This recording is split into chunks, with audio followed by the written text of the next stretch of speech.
5 அப்பம் தான், அது ஆண்டவர் பெருக செய்தார். 5000 புருஷர்கள் சாப்பிட உதவி செய்ய. ஏன்னா அவர் செய்தது வாய்த்தது.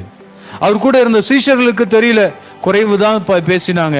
ஆனா இயேசு சொன்னார், இருக்கிறத கொண்டு வா, நான் உனக்கு பெருக செய்வேன். அல்லேலூயா. இருக்கிறதை வைத்து ஆசீர்வதிக்கிறது தான் ஆண்டவர்.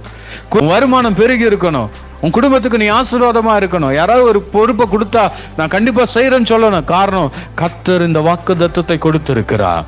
அல்லேலூயா. அவன் செய்வது வாய்க்கும், செய்வதை வாய்க்க பண்ணுகிறவர்.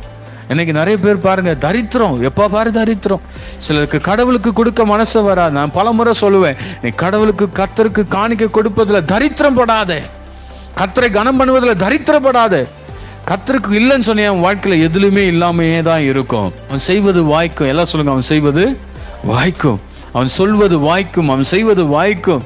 அவன் பேசினால் அது நிச்சயமாய் நடக்கும்.